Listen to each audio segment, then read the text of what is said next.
Indian railway രാജ്യത്തുടനീളമുള്ള 400 mail, express superfast ട്രെയിനുകളുടെ പരമാവധി വേഗത മണിക്കൂറിൽ 130 കിലോമീറ്ററായി ഉയർത്താനുള്ള വിപുലമായ നടപടികൾക്ക് ഒരുങ്ങുന്നു. ഇതിന്റെ ഭാഗമായി ട്രെയിൻ ടൈം ടേബിളുകളിൽ വിപുലമായ ഓഡിറ്റിംഗ് റെയിൽവേ ആരംഭിച്ചിട്ടുണ്ട്. യാത്രാസമയം ഗണ്യമായി കുറയ്ക്കാനും ട്രെയിനുകളുടെ കൃത്യനിഷ്ഠ ഉറപ്പാക്കാനും ലക്ഷ്യമിട്ടുള്ള ഈ പദ്ധതിയാണ് ഇത്. ഇതോടെ വന്ദേ ഭാരത് എക്സ്പ്രസിന്റെ വേഗത്തിലാകും മറ്റു വണ്ടികളുടെയും സഞ്ചാരം. ടൈം ടേബിളുകളുടെ പരിഷ്കാരം പൂർത്തിയായാൽ ഇത് നടപ്പിലാകും. അതോടെ പ്രാദേശിക ട്രെയിനുകളുടെ യാത്രാവേഗവും വർദ്ധിക്കും.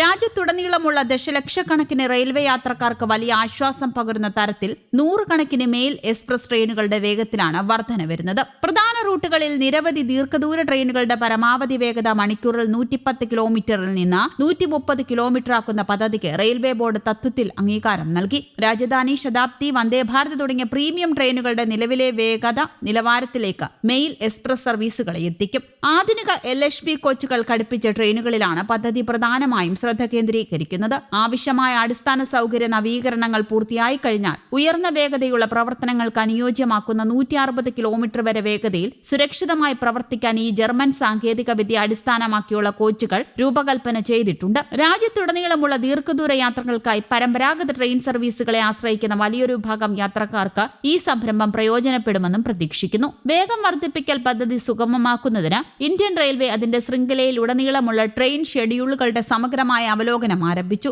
ആദ്യഘട്ടത്തിന്റെ ഭാഗമായി അടിസ്ഥാന സൗകര്യ നവീകരണ പ്രവർത്തനങ്ങൾ പൂർത്തിയായതോ പൂർത്തീകരണത്തോടടുക്കുന്നതോ ആയ റൂട്ടുകൾ റെയിൽവേ അധികൃതർ തിരിച്ചറിഞ്ഞു. നവീകരിച്ച ട്രാക്കുകൾ, നൂതന ഇലക്ട്രോണിക് ഇന്റർലോക്കിംഗ് സംവിധാനങ്ങൾ, ഉയർന്ന വേഗതയെ പിന്തുണയ്ക്കാൻ കഴിവുള്ള ഭാരമേറിയ റെയിൽ ട്രാക്കുകൾ എന്നിവയുള്ള വിഭാഗങ്ങൾ ഇതിൽപ്പെടുന്നുണ്ട്. നിലവിൽ 130 കിലോമീറ്റർ പരമാവധി പ്രവർത്തന വേഗത രാജധാനി എക്സ്പ്രസ്, ശതാബ്ദി എക്സ്പ്രസ്, ദുരന്തോ എക്സ്പ്രസ്, വന്ദേ ഭാരത് ട്രെയിനുകൾ പോലുള്ള പ്രീമിയം സർവീസുകളിൽ മാത്രമായി പരിമിതപ്പെടുത്തിയിരുന്നു. എന്നിരുന്നാലും നിർദ്ദിഷ്ട പദ്ധതി നടപ്പിലാക്കി കഴിഞ്ഞാൽ നിരവധി സാധാരണ മെയിൽ, എക്സ്പ്രസ് ട്രെയിനുകൾക്കും യോഗ്യമായ റൂട്ടുകളിൽ സമാന വേഗതയിൽ ഓടാൻ കഴിയും. പ്രധാന നഗരങ്ങൾക്കും സംസ്ഥാനങ്ങൾക്കുമിടയിൽ സഞ്ചരിക്കുന്ന യാത്രക്കാർക്ക് ഇത് യാത്രാസമയം ഗണ്യമായി കുറയ്ക്കുമെന്നും പ്രതീക്ഷിക്കുന്നുണ്ട്.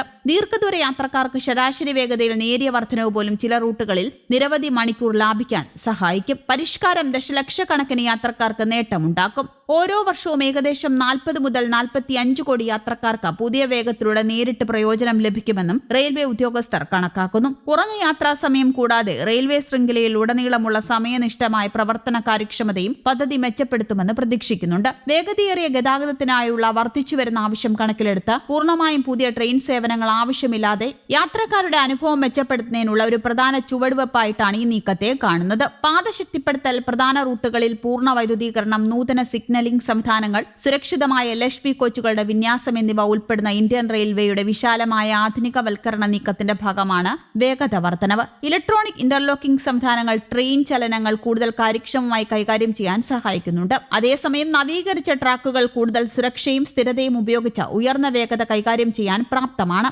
അതിനിടെ യാത്രക്കാർക്ക് ടിക്കറ്റ് ബുക്കിംഗ് എളുപ്പമാക്കുന്നതിനും ദുരുപയോഗവും ക്രമക്കേടുകളും തടയുന്നതിനും നടപടികൾ ശക്തമാക്കി.